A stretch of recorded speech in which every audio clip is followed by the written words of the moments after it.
God bless Highlight, Brian.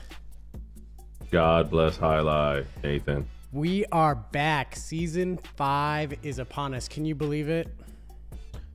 Yeah, I can believe it. It feels like it. It feels like it. Maybe I can't believe it because I just had a kid. Oh, this is so weird. I keep getting these, the new Mac OS updates. Mm-hmm. Part of it is if you do these things, like these gestures, they give responses, and they've been popping up. Populated emoji. Yeah, popped up a thumbs up. Even though now I do a thumbs up, there's nothing there. But anyway, we're talking Highlight, not Mac OS updates. So, ladies and gentlemen, we've got some changes to our roster here that we have got to talk about. So, without further ado, let's take a look at the big board, the draft board, Brian, here. So, we had 3 locks because we made it to the championship. If you're a championship team, you get 3 locks. If you win it all, you get 4 locks. So who are the? Okay, thank you. Sorry. We locked up Manu, Ikeda, and Bueno. Mixed it up. That meant we didn't lock up Carballo. It was possible that another team could have drafted him. We didn't lock up Manny. These are clone lifers out there. And sadly, Manny, who I have a customized Cyclone jersey of, is no longer a Cesta Cyclone. Well, the Cesta Cyclones are no longer. We're now just the Cyclones. They got rid of the whole alliteration or whatever you want to call it, the alliterative terms of Highlight terms, and now there's just Cyclones, Renegades, Devils, Chargers, Warriors, and a new team, the Fireballs, whose logo I feel like could use some improvement. But anyway, Manny is gone. He's a wall warrior. My sources are telling me next season the Cyclones will just be the Lones. Oh, really? Just gonna keep cutting it down until it's the S's. It'll sound like a storm still, a quiet storm. Ooh. You know, but we did get lucky and we brought back Carballo. So our team ended up being Manu as our number 1, Lopez our number 2, Carballo 3, Ikeda 4, Bueno 5, and bringing back Flores from, it wasn't our best team, but we brought back Flores to the team. So that's from our 2 seasons ago? There. Yeah, two seasons ago now, Flores. The guy who I believe Chris Cody drafted solely so he could make the pun because his nickname was Flowers. So Chris Cody said, I can buy myself flowers. So I think, but he's back now. And hopefully a better result. I did actually reach out to Mike Ryan for his thoughts on the team. So I do have that sound here that I'll play of Mike Ryan and his thoughts on the team. So here's the sound. Who before you play that, who were both Chris Cody and Mike Ryan available to make these draft decisions? Yes, they were there. So The draft actually wasn't televised. It wasn't at the Fronton. They did it at a bar this time. So you couldn't follow along live like I've done in past years. But the team was there, and the team, they actually have bomber jackets, matching bomber jackets. So already building that camaraderie with the team. So I reached out to Mike Ryan, and this is what he said about their team. We love our team. Great group of guys, and we think we can compete and make another run in the final. So those were his thoughts. Useless sound montage submission. Whoa. Are you sure about that, Brian? Like, one, we love our guys.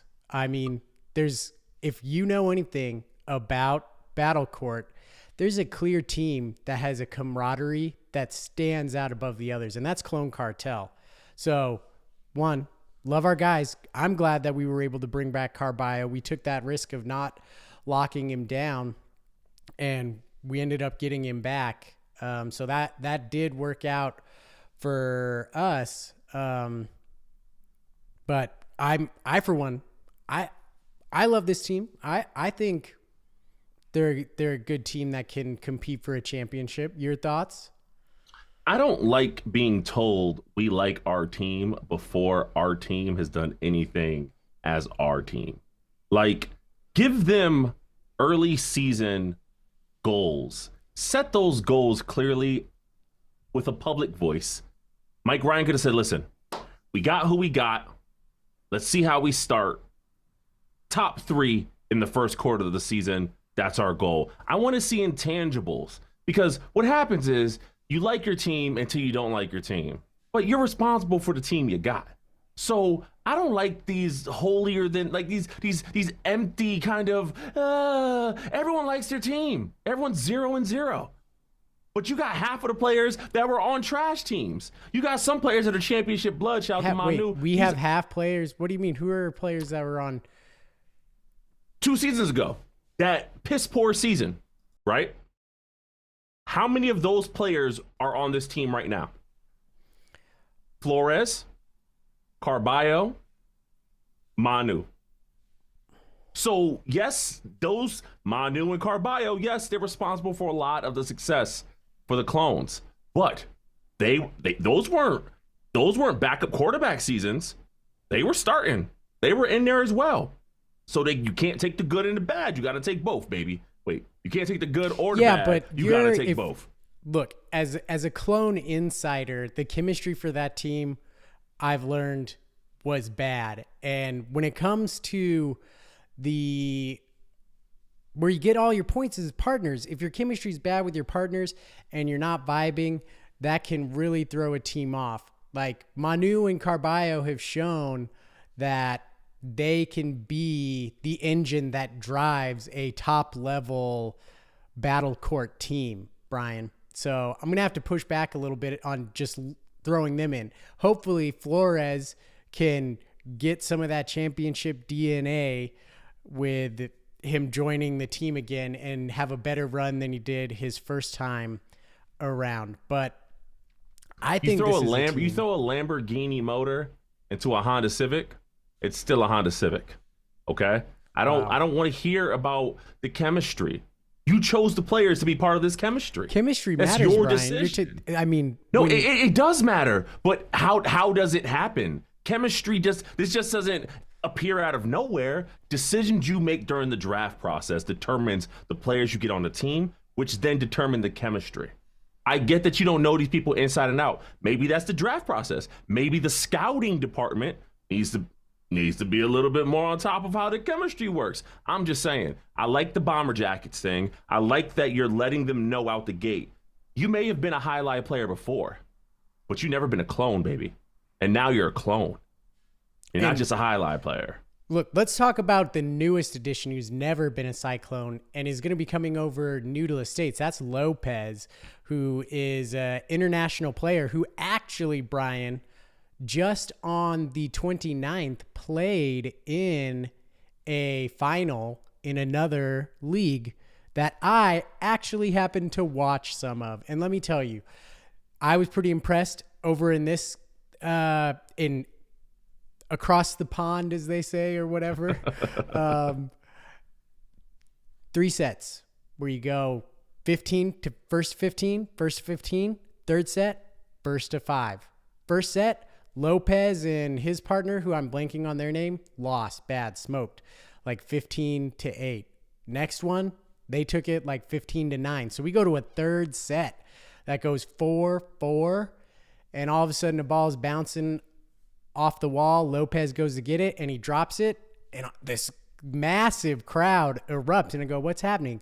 And that's how I learned it's over, because the other team just ended up winning 5-4. So they lost in a heartbreaker on a Lopez drop. But Johan is his partner's name. In talking to ownership, this is someone that they've said were surprised fell to them at this point. They feel like in Lopez and Manu, we have 2 of the world's best backcourters now anchoring this team. So if we're going to talk partners, we should definitely take a look at the partner breakdown, because now there's actually been a change to the playoffs, Brian, where there's no longer singles in the playoffs at all. It used to be there was that one singles match. Actually, you know what?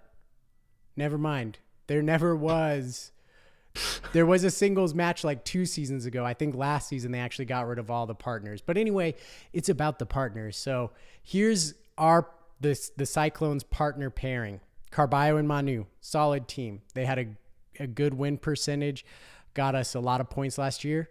Ikeda paired with Lopez. That would be a change from Ikeda and Manny, which was a team that battled in terms of plus or minus from points, wasn't that bad, but did not actually win as many matches as we would have wanted them to. Bueno and Manu, that was a solid team. Had a positive plus minus in terms of points and winning game days. Flores and Lopez. So now Flores is paired with Lopez, a solid backcourt, but he's going to have a learning curve to the Magic City Fronton, because that's one thing. If you watch, the Frontons over there are massive, Brian. Like, I'm saying maybe almost twice the size as the Magic City Highlight Court. So that is a big difference and adjustment. We'll see how he adjusts to it, but hopefully him and Lopez or Flores can come together as a team. And then we've got Ikeda and Bueno and Carballo and Flores as our 6, which I like that pairing of our 6 team. I think what the mentality there is, your 6 seed, that's your lowest partner team, but we've got Carballo in there, hoping that we can take advantage of some of those. Get a little Tyler Hero 6-man action there, where you get your starter playing against a bunch of, Exactly. Like, listen, here's all the other 6 pairings, and tell me that Carballo is not far and above the best player in this here. Jedin plus Duke. I don't know who Duke is, but that's Fireballs. That's Billy Gill. Yeah, Billy Gill stepping onto the Fronton, ladies and gentlemen. Announcement. Joseph and Arta. Robin and CRB. El Barba and Ubia. Williams and Julin. Like, Warriors right there. That's maybe the only one where, like, Julin, who's a 4. He's a 4, not a 3. But Julin's solid player. Yeah. So, and Williams is always going to play the Cyclones hard. So, and things can obviously differ depending on who's playing who and who's paired against who in that match. I will say I'm most excited about that Flores-Lopez pairing, because Flores, who, as you mentioned previously, didn't have a good go about it the first time he donned the Cyclones jersey. It gives him a fresh start, because he's paired up with someone who has no preconceived idea of how he gets down on the battle court floor. And I like that, because sometimes that clean slate is all you need. And once you get that clean slate, that may pay dividends down the line, especially when he goes up with a brother like Carballo in that 6 pairing. I agree. Ultimately, for me, what I'm looking at is seeing, did we pick up an advantage against the Renegades? If you look at the betting lines, Brian, we actually are the number 2 favorite to take home the season 5 championship. But again, the number 1, the favorite is UD's Renegades. They brought back Go Cherry, Ben, Goanaga, and Aratz, and now they have Joseph and Arta as their additions. So, but if you look at it, in my opinion, they're a top-heavy team. Go Cherry, they front-loaded a lot. Yeah, Go Cherry and Aratz, they put their number 1 and their number 2 on their number 1 team. Like, not everybody's doing that. And then again, their number 2 team, Go Cherry and Ben, I believe they were a team last season. I think that was the Go Cherry, Ben, and then it was Ikeda and Manny that went 3 sets in that championship, where maybe if we could have pulled out the upset there, that the championship maybe would have gone differently for us. But Goanaga, Arta, Goanaga and Ben, and then Joseph and Aratz, Joseph and Arta. So I don't know. I see some weaknesses at that 5 and 6 where Ikeda and Bueno, I gotta like our chances against Joseph and Aratz there. Carballo and Flores versus Joseph and Arta. I like our chances there. So we'll see if we've made enough improvement. But I agree with Mike Ryan. I think this team can make a championship run. Says it every year. Well, you know who also says shit like that every year? Jerry Jones. Jerry Jones, yeah. People say the same shit every year. Sometimes I don't want to, because guess what? One year, you're going to need to say something else. You could argue 2 seasons ago, maybe something else needed to be said then. And we saw that season turned out. I'm just, don't titillate me with what you think I want to hear. Tell me who you missed out on. Tell me who you think got stronger. I want to hear about that. I don't care about the things that you can't prove right now. Everyone's your guy until they aren't. It seems like you've got some NFL takes you need to get off your chest, Brian, since the last time you were I don't believe in here. the NFL. I feel like that's a good transition for us to switch over to normal show. This has been a God Bless Highlight. Tune in. Season 5 starts this Friday. You got Renegades, Warriors, UD going up against Warriors. New ownership now. That's LT and Ray Lewis. So they're taking on each other there. Show's not having their first Friday match, though, till after the Super Bowl because they've got too much going on with the Super Bowl. So tune in to Season 5. You know we're going to be cranking out the highlight content. And let's go Clones. Go Clones. He looks fat like that. Yeah. What up, you fan Levitardians? Here we are. Episode 99.345. Not quite to 100 yet. Don't want to get us across that threshold yet. Episode 99.345 or whatever number I feel like adding. How you doing, Brian? You doing okay? I'm good. How are you? I'm great. You are a new father. For the third time. Congratulations. For the third time. Congratulations right. to you and your family. More importantly, congratulations to the missus because they do all the work. Yeah. All I managed to do is get really, really sick and not want to be awake. But thankfully, some Tylenol helped me rally for the birth of child number 3. And I'm now a girl dad, baby. 2 boys, 1 girl. There you go. That's the perfect mix. Time to call it quits. Did you wrap it up? Are you done? Are you getting the old snip? You never know. Oh, buddy. Yeah. So, but NFL's hat. See, there it is, giving me this thumbs up again. I didn't even do. It's because it's like I'm holding my mic. I think it's. But watch, I'll do a big old thumbs up. Oh wow, now it works. Thanks. Okay. Made you look bad. Sorry, folks. That's if you're listening to God Bless Highlight, which is probably going to come out after this episode. So future callback there. Mac OS updates are annoying me because every time I make hand gestures, I get these bubbles popping up. Anyway, NFL, Brian. Yes, we're live by the bubble, die by the bubble is what I say. See, they understand. NFL championship games. Yeah, NFL championship games. I mean, Cowboys didn't make it, which cost me pretty penny. I had, Brian, we still got to figure out what Jessica Simpson song I'm going to sing because I was wrong about that. Sorry to bring this up. And, you've probably moved on. But I've seen the content you put out on Instagram. There's been a tint of sadness that's been across all your content you've been putting out that I felt. But here's, Brian, why I was rooting for the Cowboys. I'm really into best ball drafts because the drafting is just really fun. So I did maybe one too many of them. But what's best ball draft? Can you explain that to someone who might not? So best ball fantasy, start of the season, playoffs, DraftKings does a best ball fantasy league where you draft players and you don't have to set your lineup. Whoever is the best ball goes into your lineup. Oh. So it's just about drafting players and once you do the draft, you just leave it because your best players, the person with the most points at whatever position is always going to be the one that plays. Nice. So I had one draft where and part of it is luck. Sometimes you get in a draft room where you're with a bunch of dopes. And I had one draft, Brian, where I was like, what are these guys doing?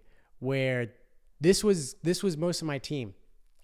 I had Amon-Ra, CeeDee Lamb, Dak Prescott, Jared Goff, Laporta, Jake Ferguson, Tony Pollard, and I think I had one other Cowboy there. And then I had some other nice other pieces. But basically, in these things, you want to pick teams and you want to try to stack yourself, quarterback, wide receiver.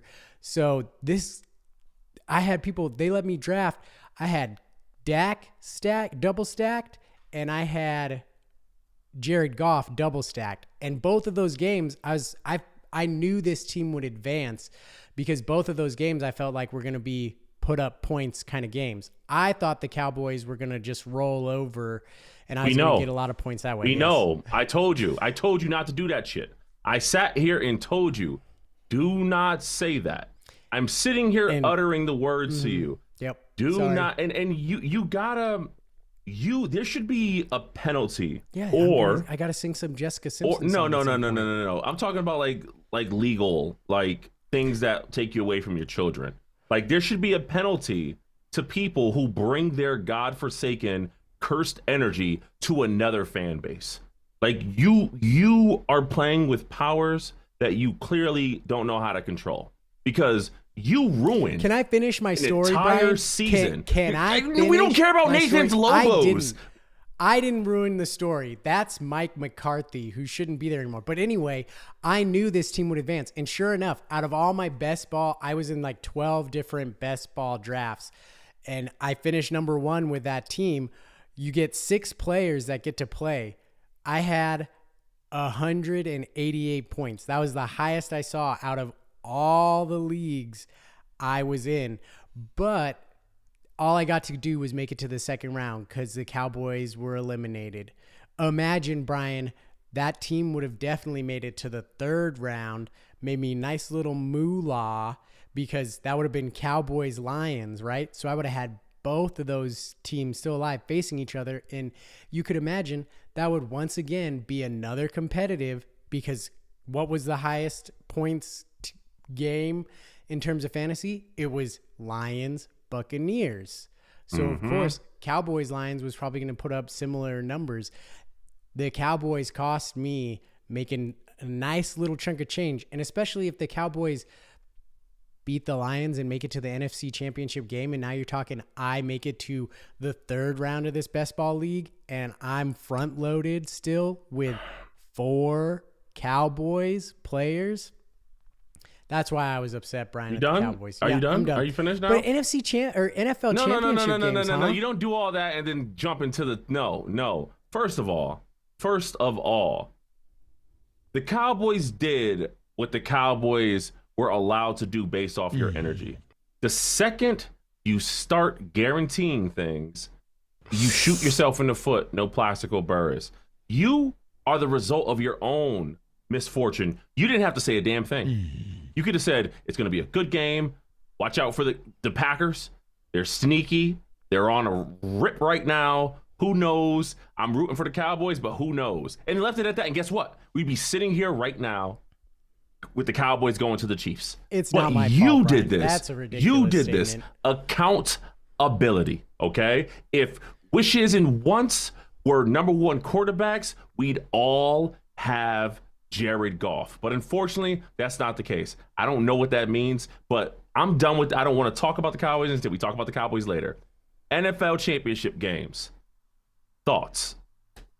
Well, Brian, I think, of course, what we've got to talk about, which everybody has talked about, and I think people are missing something. Not Taylor Swift, Brian. The Lions. Everybody has bashed Dan Campbell. There's everything I've heard. It's always been this take like, oh, Dan Campbell, it's your fault the Lions aren't there. Or the other people are stick with the take of like, no, Dan Campbell stayed faithful to who he was. He did what he did all season. He didn't cost them the game. Well, here's what I'll tell you. What people aren't saying that they should be saying is Ben Johnson. Yeah, good luck in Washington, sir. But it's not about the fourth down plays.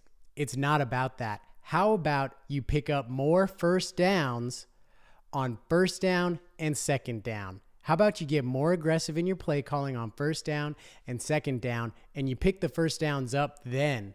That's where the Lions made their mistake. How many first downs did they get on first down or second down?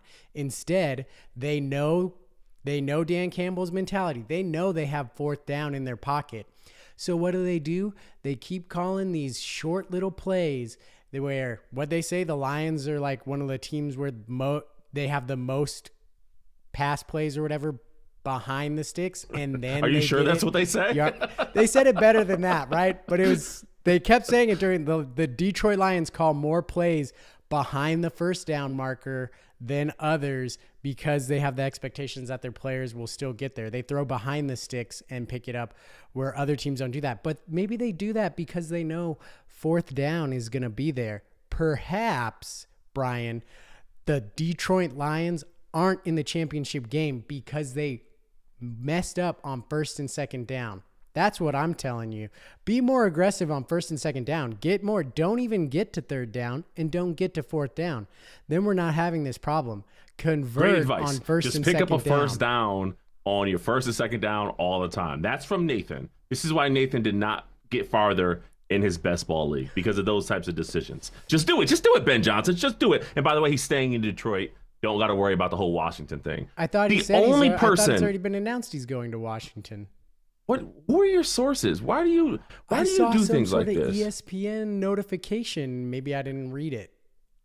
Ben Johnson has explained that he's turning down both those jobs in Seattle and in Washington. So the only thing that the Lions did wrong, and that everyone's getting wrong, the only thing that is happening today that is absolutely abysmal in this coverage is how the hell are we letting Jordan Reynolds escape?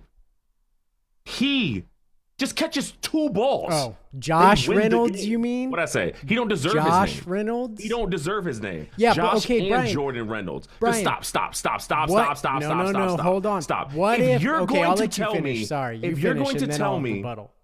if you're going to tell me Dan Campbell, the man who stays true to who he is and has gotten that team to that point, is doing what he's supposed to do and making those calls the way that he's supposed to, then Josh/Jordan/James Reynolds is supposed to be doing the same thing he's supposed to do. And what do you do as a wideout? You catch the ball. I don't want to hear about it was behind him. I don't want to hear about it's a big moment. I don't care about any of that. You have one job as a wideout, and that's to locate, allocate, and catch that damn pigskin. They pick up that first down on that drag route where he had a clear 20 yards in front of him. We're not talking about this. I don't care about people assuming that you're going to make 2 40-yarders. That's crazy. Why did we do that? I don't care about people assuming if you went for it at the end of the second half, they would have scored that touchdown. They could have missed that fourth, and then they could have been only up 14.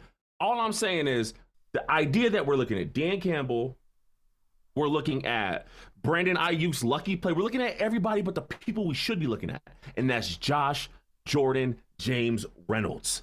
He cost them that game. The same way we look at Zay Flowers and go, damn, Zay. Could Lamar have done something? Sure. Could the defense have done something? Sure. But Zay Flowers, it's kind of on you. Guess what, Josh, James, Jordan? It's kind of on you. Even your computer agrees.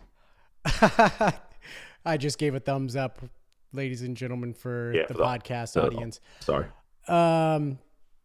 But again, let me push back on that, Brian. What if the Josh Reynolds drop happened on first down? Call that play on first down, not on third down. Then, yeah, sure, you're a little bit behind the sticks, but it's not the drive ender that it was. So bad timing on when they called that play.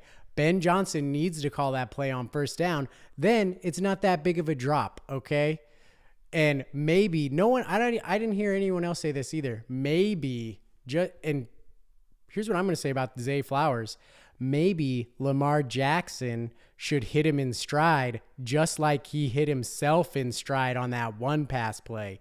Because Zay Flowers was wide open and had to come to a full stop to catch There's a that reason ball. why no one's saying these takes. It's because But they're atrocious. when Lamar is going to pass it to himself, he hits himself in stride and almost takes it to the house. He can't give Zay Flowers the same courtesy of hitting him in stride so he doesn't have to stop, make a move. And yeah, sure, that was Bush League. I was like, that's for sure going to be taunting. I thought he was going to get called for taunting just when he pushed the guy. Like, he practically flipped the guy over, but he wouldn't have had to have done that if Lamar hits him in stride like an MVP does. As that play's happening, I'm sitting there telling my wife, I'm going, you understand how important it was for L'Jarius Sneed to stop him? I go, that play is a touchdown 99 out of 100 times. I've seen wide receivers. It's just impossible to catch someone of Zay's speed like that in the open field while they have position. For him to get that done, get that taunting call, then get the fumble, he had by far the most 3 impactful plays out of 3 back-to-back plays for the entire playoff run, as far as I'm concerned. It wasn't 3 back-to-back plays, though. Oops. But they were close. Because Zay Flowers then caught, there's maybe like a run play in there. Zay Flowers caught a pass that got him to the 15. And then he caught another pass. And then, yeah. So it wasn't back-to-back-to-back. But it was probably one of the best You didn't need to do that. performances. You could have just let me rock. The same way I let you rock with them harebrained ass Ben Johnson play calling nonsense. You could just let me rock. Is anybody But else I out there digress. saying this, Brian? I'm trying There's to a stand reason. it out. You know what? Is anyone else why- saying this? That the You know why- Detroit Lions need to do better on first and second down? That sure, Dan No. Campbell, I love his aggressiveness. But can that aggressiveness make you too conservative because you know you have fourth down in your pocket? So Can now that you're just calling aggressiveness these make- teeny tiny little plays when you need to be aggressive on first and second down, not just on fourth down. All right? If the Lions are aggressive on first and second down, we have a Lions Chiefs. I can guarantee you that. If they're aggressive on first and second down, that they You know who sure else? are in the Super Bowl. You know who else was aggressive on first and second down? Who else? The team that only ran it 6 times in the entire game with the best running game in the entire NFL. They were aggressive on the first, on the second, and the third down. Sometimes the fourth. And look what happened to them having the MVP as quarterback. The idea that you need to be aggressive and you're tying it to just an arbitrary stat such as how many first downs are you getting in first and second? You know what? There's a lot of people who don't get. You know why? Because it's hard. It's hard to just say 10 Call better yards plays here. on Give first it to and second down. That that was a good play on third down. Be a better play to have happen on first down because then He would have dropped it on first down. Yeah, and if he then it would have does, you been still have 2 second and more 10. plays. Then you still have 2 For more him to plays drop get it the again on the first second down. and third down. No, he eventually caught his third pass. I remember that one. So You're not telling me if they that called people it again, who they would have gotten it on second down because Reynolds did catch his third pass. How would you sound if somebody who hasn't watched more than a couple clips of highlight came in here and told you about what players should and shouldn't be doing in the game of highlight? You'd probably feel perturbed. Like, who are you I'd talking listen. to? Do I'm you a understand learner, who I Brian. am? I wanna learn Oh, you and would see listen? things new No, you ways. wouldn't. Yeah, I'd because you would have listen. I'd listened say, to like, me that's when I interesting. said, you would have said, hey, you know what? Maybe I should listen to you when you talk about the team you're talking about and it followed for 36 years. You didn't listen then. You didn't listen then. And now you're a listener? Now you're a listener. These are professionals. These are people who get paid millions, hundreds of millions to analyze the game of football.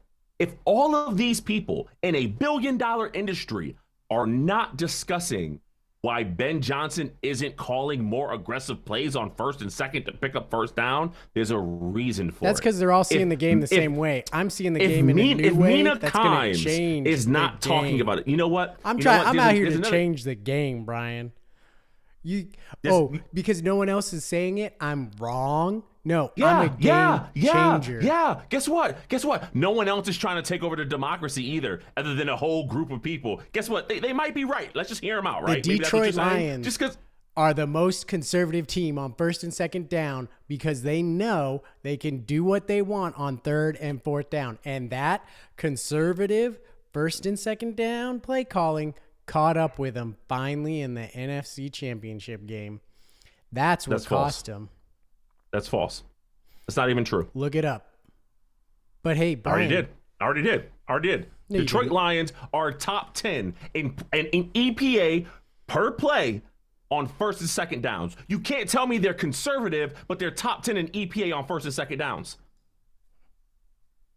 You look it up. Now, let's look at the upcoming Super Bowl.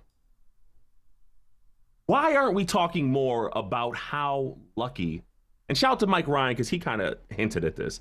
Why aren't we talking more about how lucky the Niners had to be to get to where they got? You're just a Niner hater, Brian, okay? We brought up who was the team that's a joke like the Boston Celtics, and you brought up the Niners, even though everybody knows it's the Cowboys, which is why you got so defensive. That's false. When was the last time the Celtics lost in the first round?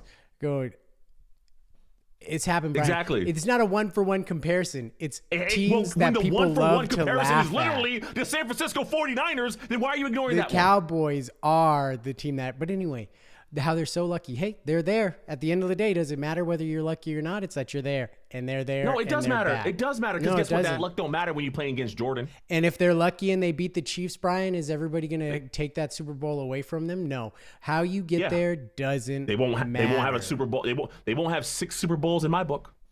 Okay, well, they'll have 7 in mine if they beat Patrick Mahomes, because that counts as 2 wins, because that guy's just shown you he is currently the NFL's final boss. You got to go through Patrick Mahomes. And you know what? I'll tell you, Brian, I was wrong about the Kansas City Chiefs. I was early on saying earlier in this season that the Kansas City Chiefs would not. I think I even went as far as to say they won't even make it back to the Super Bowl, that this was going to be your classic, let's see how far we can get with doing as little to our team as we can. And I thought that was going to catch up to bite them, but that defense has stepped up, and Patrick Mahomes has been Patrick Mahomes doing Mahomes. You know why you were wrong? You know why you were wrong? Why? Because you don't know the game of football. You were wrong, just like many people I put my hand in the dirt. When they were out here doubting. I put my hand in the dirt.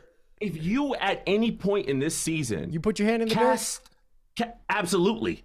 Casted aspersions against the man that is Patrick LeVar Mahomes III, Clay, then you are the type that deserves everything that comes to you when they lift another Lombardi, because Patrick Mahomes will not be stopped. I'm doing what you did, but I'm going to show you how to do it properly. Patrick Mahomes will not be stopped by anyone wearing that champagne and red. He will not be stopped by Joey Bosa. He will not be stopped by Chase Young. He will not be stopped by Brock Purdy. He will not be stopped by anyone on his own sideline. He is going to rip another trophy from the jaws of the San Francisco 49ers, and they will be crying once again as Mike Shanahan. Who do you have? The Chiefs? Remember when we drafted teams? I know I have the 49ers. Yes, I got the Chiefs. So, I got the Chiefs. You know why? Because I believe them. Look at this. Ravens, Cowboys, Chiefs. This guy. Mm-hmm. This guy. And who out here was saying, though, I don't believe both number 1 seeds the Niners, make it. The Bills, so let's look at your picks. Okay, you got the Bills, ass. Browns, ass. Lions, okay. Eagles, ass. Tampa, ass. Green Bay, ass. Bar none. First of all, you ain't surprised anyone by taking the number 1 pick in the NFC to get to the Super Bowl. That's cute, but let's be honest. And your first pick was the Ravens, Brian. You didn't come in exactly. You didn't even pick Kansas City 2. I picked Kansas City 3. You know why? Because it was before you decided to come out your mouth and say that crazy shit about the Cowboys. Before you said that, the Cowboys would have been right there with the Niners in the NFC Championship game. But you ruined it. I said that stuff about the Cowboys after our draft. You sullied the game. I said that after we picked. That's my point. You ruined their chances after the draft. Didn't you pick the Cowboys? It would have been a great. Yes. It would have been a fantastic pick as a Super Bowl favorite if you didn't stick your toe into the pot of gumbo that is curses and aberrations that affect sports. You ruined that. Let's not get lost in the dirt. Yeah, let's. What is your prediction for this Super Bowl? 49ers, Brian. Dub. No Finally score? making it. I don't need a score. It's not gonna be a high scoring game as people think. I'm gonna say the score will be 26-23 Niners. That's not high scoring to you? Nah, it's not. It's low. You just decided that? Yeah, I wanted to give up some unique numbers. I don't think you're going to hear a lot of people predicting 26-23. I'm all about trying to be unique, Brian. 26-23, 49ers. You want to hear some numbers? Christian McCaffrey is going to rush for over 85 yards, and he's going to receive for over 37 yards. You can take that to the bank.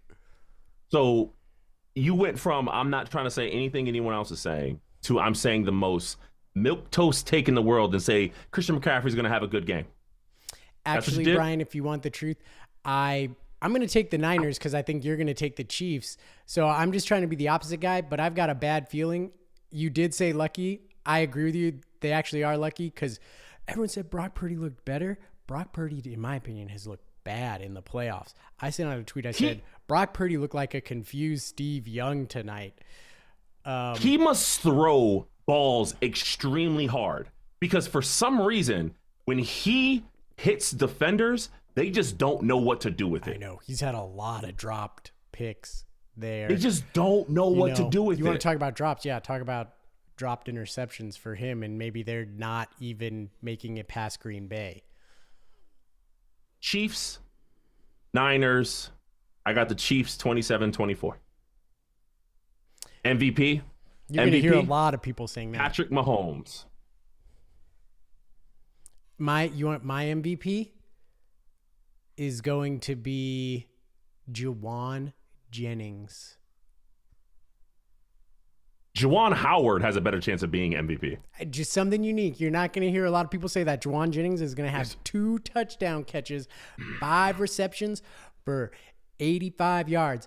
It's going to be 2 minutes left in the game, and Juwan Jennings is going to catch an 87-yard bomb to put them up 26-23. Mahomes is going to drive. He's going to get him in field goal range, but Harrison Butker is going to doink it. He's going to have a triple doink off every single upright that's going to bounce out. And Okay. No, you're not getting away from that. Visualize it. Which upright in which order? Give it to me. Left, middle, right, out. Out. Okay.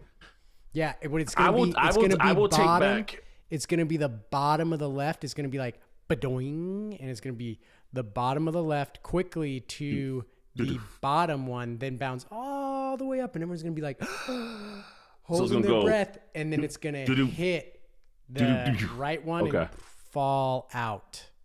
Listen, if that actually happens, I will take back everything I said. I know it won't, but it'd be cute if it does.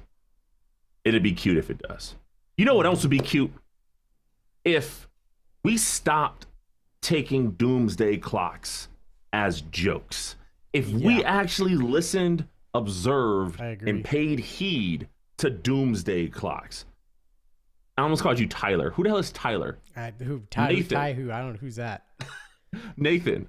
Yeah. Doomsday clocks. Which sports or franchises are taking the doomsday clock seriously? Let me tell you, Brian, when you wanted to look at franchises, the MLB is taking the doomsday clock seriously. 90 seconds to midnight, the closest it's ever been to midnight. What's MLB doing? They're putting a pitch clock on. They're making their games faster. We don't have a lot of time, people. I don't want to spend all that time watching baseball, so make your games faster. MLB is taking the doomsday clock seriously, and I appreciate that. Thank you, Rob Manfred, for taking the doomsday clock seriously. Speed up your game even more. Maybe start looking at cutting some games out of your season too, MLB.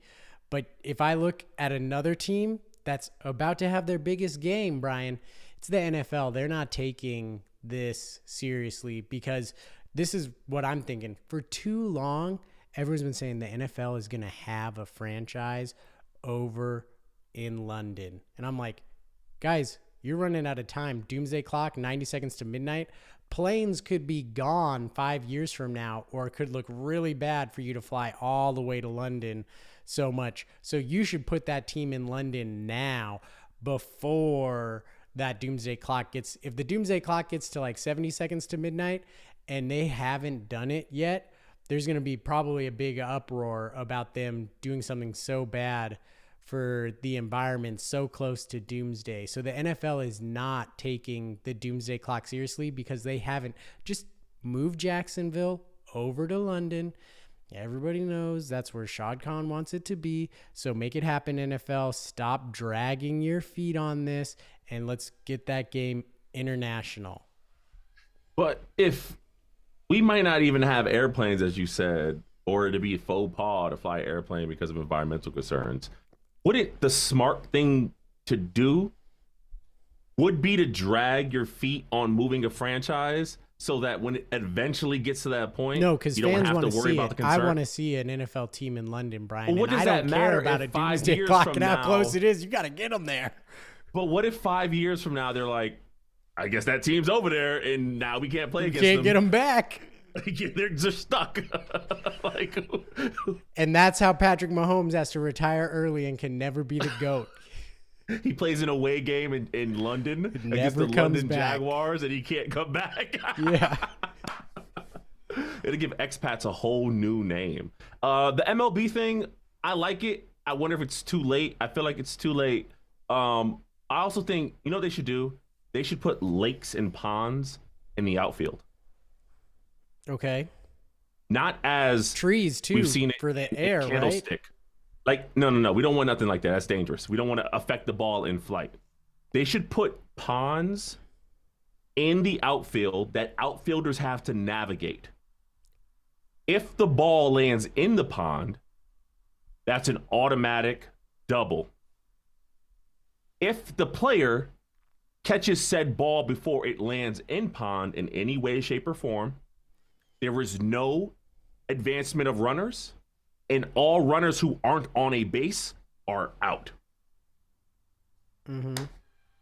Think about it. As a kid, some of the best memories are being at a lake, at a pool, at a beach, Absolutely. at an ocean, and catching balls falling into water, right? Something about removing the danger of hitting ground and just focusing on making a spectacular catch, right? We love it. It's just something that it just does something for the hot-blooded American.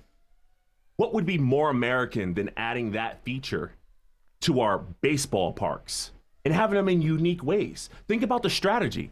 The home park has to go, well, But how does this relate to the Doomsday Clock, Brian? You're getting us off. How does that help them? Because the doom it's is just here. something you really want to have happen before. Like, I need to see this before the world and my life is over. Listen, it's done. It's done. Baseball is finished, right? They're slowly trying to stop it, but that thing is tick tick tick tick tick, tick it's going. What's baseball's before- Doomsday Clock at? How many minutes to midnight is baseball? 59 minutes and 53 seconds. So they've got a whole hour. 11:59, 53. Oh, they've got less than a minute. There's Which means it's 57 time seconds for- to midnight. It's time for pond. Well, that's not where my watch goes. It's time for ponds. It's time for ponds. You know, Think about it. the first franchise I thought of when I thought of this idea of teams that aren't taking the Doomsday Clock seriously were the San Antonio Spurs and Greg Popovich. You've got Victor Wembanyama, and you're telling me we're 90 seconds to midnight, and you're going to put a time restriction on this guy? Only 26 minutes a night, and you're going to have a team that doesn't have a point guard, and you're going to have Jeremy Sochan running it, and you can't even get the kid the ball. We only have so much time left to see what kind of player Victor Wembanyama is going to grow up to be. And you're taking the slow road with 90 seconds to midnight. Greg Popovich is not taking the Doomsday Clock seriously, and Victor Wembanyama's career. The clock could strike midnight and Victor Wembanyama could still be developing because of this slow process that Greg Popovich and the San Antonio Spurs have decided to take. It's ridiculous. How can you say they're not taking it seriously while they're also making sure that no one on the team interrupts this boy's sleep beyond 9:30? That doesn't sound like that. Sounds like a team that really cares. Let the kid live. It's 90 seconds to midnight, and you're going to make him go to bed at 9:30 and not let people talk to him either? He's only got so much time left. Some of the best ways to approach Doomsday is in the cadence of slumber. And that's what they're allowing him to do.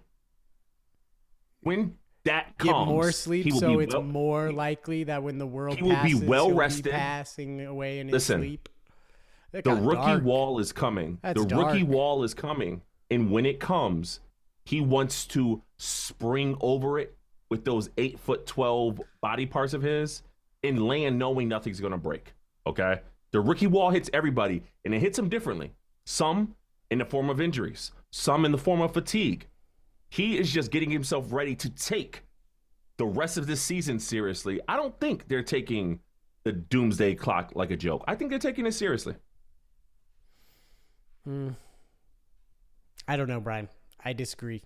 I mean, if I look back at baseball, the Dodgers are definitely taking the Doomsday Clock seriously. They're loading up on it, but maybe Shohei Ohtani isn't taking it seriously because, bro, maybe get paid a little bit more money because guess what? We're at 90 seconds to midnight and you're only going to get $2 million a year for 10 years and then you're going to get $68 million. Like by the time he's getting that $68 million a year, the clock might be at like 75 seconds to midnight. And he might is that not money be in able to do escrow? everything. Doesn't that money have to get paid into escrow at some point to prove that? Yeah, that's like one time. That's some Samson said or something that they got to do like one time a year. They have to show that they have like the funds to pay that. So they can just move stuff around, put it in an account, boom, snapshot. There it is. We do have the money to pay. And Got you. Okay. Okay. How about the Clippers? You think the Clippers are? I think the Clippers are. They're building a brand new state-of-the-art stadium that fans can enjoy. They're taking Doomsday seriously. If you tell me, Brian, if Doomsday hits, what stadium do you want to go to? Me, Clippers is on my like top 5 of stadiums I would go to if Doomsday stadiums or arenas that I would go to if Doomsday hits. So I think he's definitely taking it seriously. It's going to be a great place to watch basketball, but also maybe Netflix and chill if the outside is too radioactive for us to go out into. No, for me, it has to be probably a cold weather stadium. While I get the concerns on staying, warm yourself, you want as many deterrents as possible against survivors taking your shit. And if you in LA, fam, you can already see zombies walking around LA. You are already subjugated to what the Doomsday is going to look like. I'm good with the Clippers. What do you know about LA? I'm just saying. What I like about the Clippers stadium is I like the concept of the wall. That one section of seatings with no suites and it's just seats all the way up. I think that's going to just garner some super interesting perspectives and compositions when we see those behind the free throw shooter shots. Those nice photogs, and all you see is just nothing but Clippers fans going crazy, chanting, "Miss that shot," or whatever they chant when they have a game. I've never seen the Clippers play basketball. But I can see that. I think the Clippers are taking it seriously. I think they're taking it seriously. And before you get to this next team, you have to understand something. What do I have to understand? Doomsday isn't the same for everyone. Mm-hmm. To about 40% of America, Doomsday is America getting freer and browner. That doesn't mean it's actually Doomsday. That's just what it is. To some people, Doomsday is the end-all be-all. To some teams, Doomsday could be not winning championships. To others, Doomsday could be not being in the limelight. So when you ask if the Dallas Cowboys are or aren't taking the Doomsday Clock seriously, to me, as a purveyor of the team for 36 years, at this point for the past 2.5 decades, it seems as if Doomsday to them would be us not talking about them. And that is something that Jerry Jones has proven time after time that he takes very seriously. So you may want to look at this as success in the margins of on the field. But off the field, in terms of merchandising numbers, who watches, and the fact that we started this show talking about the damn Cowboys, and these motherfuckers been out of the playoffs for 3 weeks. That tells you everything you need to know. There's no better doomsday prepper than Jerry Jones, as long as that doomsday is notoriety or lack of notoriety. Wrong, Brian. That's someone who's satisfied with the status quo. Everybody talks about us, but what are they talking about us? How we're a consistent failure and a joke and don't meet expectations. So what are we going to do?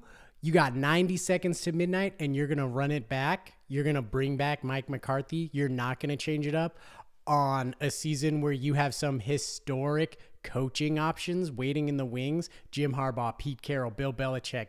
You're not good. You're going to run it back with Mike McCarthy, proven commodity of mediocrity. Mike McCarthy. Yeah, he can get you dubs in the regular season, but how's he do in that postseason? Not good.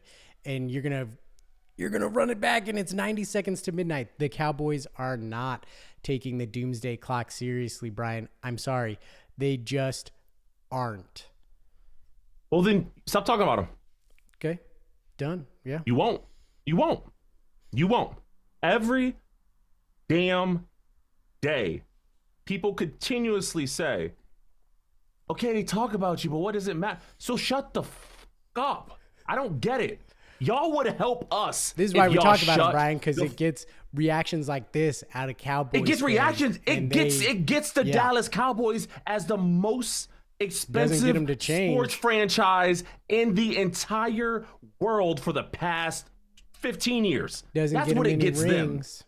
It don't matter. They don't need rings. All they need is the cha-chings. That's all that matters. And that's what's mattered. They continuously top yearly most watched games, Dallas Cowboys. Most bought tickets, Dallas Cowboys. All the stuff that doesn't matter to anyone Titans who isn't have had more playoff success. That's great. Than the Dallas Cowboys. One you cares happy about that? Who's their coach? And who's their coach?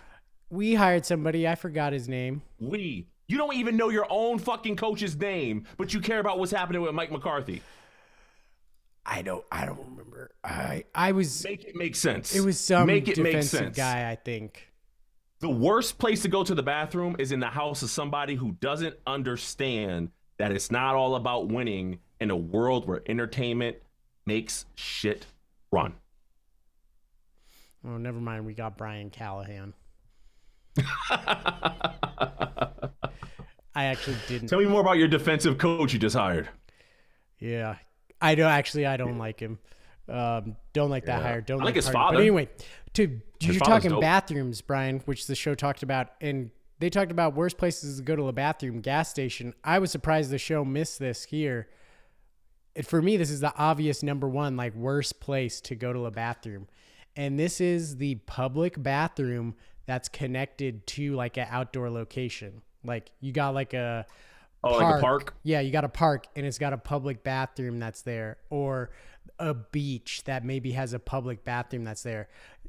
To me, far and away, those are the worst places to go to the bathroom. They're like these open air things, concrete floors, and usually like a metal pine needles and spiders. Metal, like the sinks don't always work there. That's the worst place to go to the bathroom because you have a higher chance of things not getting working. AIDS. Yeah. Oh, there's the thumbs up. you got a higher chance of getting not what you need. You're higher chance of you take a poop and there's no toilet paper. You need to wash your hands. Sorry, there's no soap and the water's not running and there's no paper towel and somebody broke the blow dryer or whatever. And there's usually like just a lofting stank that resides. Even though it's open air, even though it's still always there. It still always smells. Those are by far and away the worst places to go to a bathroom. First of all, if you defecate in a bathroom and you don't have tissue, that is on you. I have no sorry bone in my body. I am so you always care. You're apathetic. Always prepared. It's always just look. Just look. How do you enter? First of all, if I'm going anywhere, you gotta go. I'm going to be. Well, then you can go. You gotta go anywhere. But you don't. If you can make the attempt to get to a bathroom, you can make the half of a second observation on is there toilet paper. First of all, and that's if you plan on hovering. Okay, if you're a bare and you strike me as a bare ass sitter, like you be sitting bare ass on some of these seats, which is crazy to me. I don't put that whole thing down. I ain't got time. You see, that's insane. Because if you are going to sit bare ass, you're crazy and you deserve whatever happens to you. But I digress. Worst place to go to the bathroom to me is the airport. No. I'm sorry. I like the air. I think a lot of good airports actually have really good bathrooms. They need to keep them clean because it's the first impression Brian, a lot of people have. Let me give you a little secret. If you're a part of we're American Express Platinum, oh man, club I look bathrooms? Forward to get club bathrooms, my man. Yeah. Some of those club bathrooms, they've got the thick paper towels. Some of them, Brian, even have the rolled up hand towels. That is a treat. It's the airplane bathrooms for me. Tony kind of alluded to this. Anyone over 6 feet, being in a shitter with your neck like this, because that's the only way that you can actually fit in, and doing like a baby squat as you try to find the toilet and hope you're hitting it. It's tough. I've taken 14.5-hour flights. I've never had to ever defecate on an airplane. And if I did, I'm pretty sure it would crash the plane, because there's no way I'm getting out of that bathroom. It's not possible. And if it were to happen, I feel sorry for those around me. The only part about that sucks is when your boy got to go to the bathroom and I'm sitting there holding it and like, damn, we got 8 hours left. I'm farting. I'm blowing up that whole air supply, and I apologize. There is something about when I get on a plane, I am firing them off left and right into that seat cushion. Yeah. But yeah. I feel like they make that seat cushion extra absorbent, because sometimes I fire them off and I'm like, uh-oh. And I'm surprised at how I'm able to just like suppress it and keep it down in the cushion. But after have you ever farted and then looked around to play the, what is that? Like the, who did that? Like the, No, it's so loud on a plane, Brian. Like on a plane, it's so loud that, ambient noise or whatever of the plane engine, you can just let it rip and no one's going to know. Oh, so you're one of those. Not me. I take pride in some of the volume that I can create with my flatulence. And with that comes a bit of a trepidation when it comes to letting those things go in the airplane. And usually I'm sitting extra leg room, or because, like I said, 6'6", I got to do things like this. I'm sitting in one of those extra seats, so I'm in the front. So in my brain, all the air is going this way. So I feel like whoever shits themselves, those behind them are automatically going to assume it came from the front. Because in my brain, you're flying through space. If you're flying through space and you're cutting through air, wouldn't the air in the tube flying through space also be moving? Yeah, possibly. Yeah. So I'm gonna say worst places on any place of transportation. So airplane, bus, train, those are the ones for me that I'm a fan of. But I also don't I'm not a public pooper. Yeah, not a public pooper. I'll drop it wherever I need to. Yeah, I think that's a colonizer gene. Maybe. Hey, something about like. Speaking of Colonizers. Greg Cody, who every Tuesday colonizes the show with his Greg Cody takes. He dropped a back in my day, Brian. He did. It was a good one. So, you know what we got to do? I've got one right here because I've done 2. You've done 1. We've done 3. Greg Cody's done 2 on the year. I'm gonna keep just myself ahead of Greg Cody. I've got a back in my day. So let me fire off the sound here, and then you can let it play. And Brian, just give me a little intro, and I'm gonna let this back in my day rip here. So.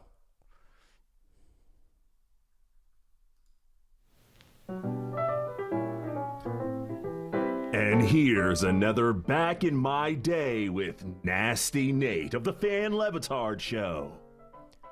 Tamagotchi pets. Where did they go? Growing up, the pocket pet was the signal to your parents that you were ready for more. You weren't just a kid. You were responsible. You knew what it took to keep something alive. Nay, not just alive, you could make it thrive. The Tamagotchi pet was the indicator to your friends, I'm ready for serious things. You didn't want just fun and games. You'd feed your digital pet, give it a bath, pick up after it, discipline it. Each step secretly inculcating you with the equanimity needed for life's looming larger tasks. One could always recognize that incandescent look of a friend who was newly bestowed their first digital pet. Of course, you could also recognize that other look, the harried look of fear from a friend who'd forgotten their pet at school. It's 12 years old, they'd say, hoping that they wouldn't find it dead. Best case scenario, they'd have an angry, hungry pet covered in shit. That was toys growing up for us. Give you a little fun, but teach you a little responsibility. Heck, even if you were the best pet owner, they'd still die. Another life lesson vested into us by our digital pets. But with that death, they'd leave us a small gift, a new egg, the next generation to raise. And yeah, did some of the pets look like a sperm with a giant head and duckbill? But it wasn't about the graphics, man. Now, today, kids have avatars. A sidestepping from the real world. Do they raise their avatars, bathe them, discipline them? No. They buy them skins and buy them dances, pass out L's over other lifeless avatars they've conquered, and if they die, they just respawn. There's no sense of responsibility or preparation for life's future mysteries and challenges. And do they slave for these skins and progress? No.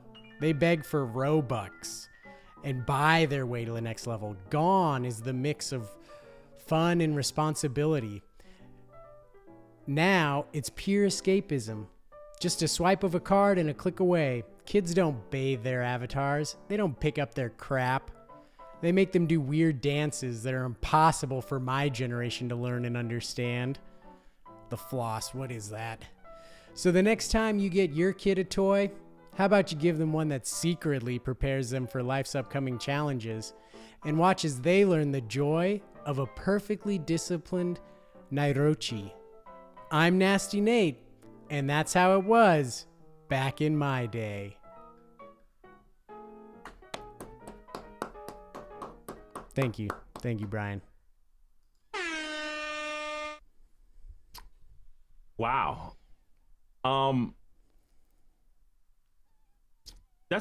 So when you ask what happened to the Tamagotchi, you're not asking are they still around? You're asking why aren't they still being used? Yeah, why aren't they like briefcases Okay. are still around, but they aren't being used as much, right? Tamagotchi pets are still around. They're still making them, but are they as popular as they were back in my day? No. No.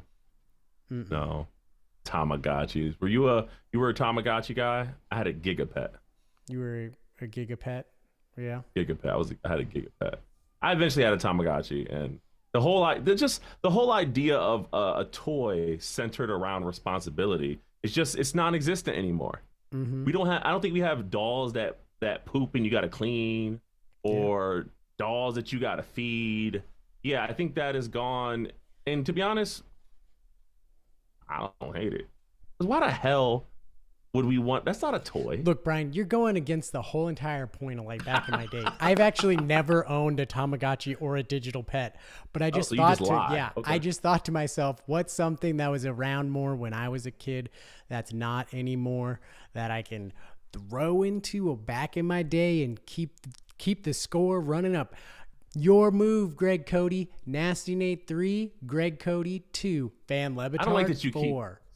I don't like you keep doing that. Keep Van doing what? like don't split it from Nasty Nate versus Greg Cody. It's Fan Lebitard 4, Greg Cody 3. 2. 2. Were you giving him an extra one? Briefcases and clotheslines. Could you imagine coming in once a week to do a show and not doing the thing that people have? That's a nice life. That's a nice life. I want that type of employment. Are you going to Las Vegas?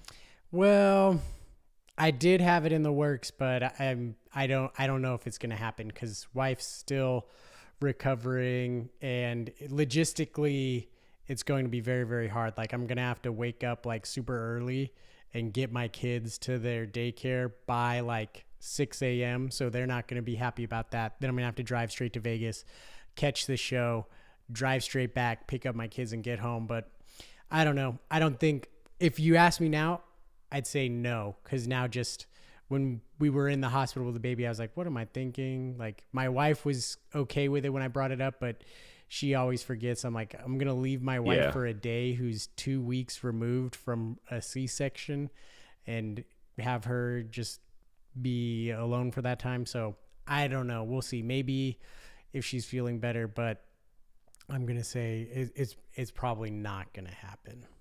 Even though it's just, they're so close to me. So close. I'm 3 hours away from and that's Vegas. exactly it. When something is historically easier than it's ever been, and life is like, nah, responsibilities. Like, do you want to be a good husband? Do you want to be a good father? Or do you want to be a good fan of the Dan Le Batard Show? Yeah. And I am Nasty Nate. I am Cousin B, the host of the fastest growing Dan Le Batard Show fan YouTube channel. But I'm also a husband, a man, not a Tamagotchi pet owner, but I can still write about it from its experience of others of my generation, of my ilk. And that's been the Fan Le Batard Show, ladies and gentlemen.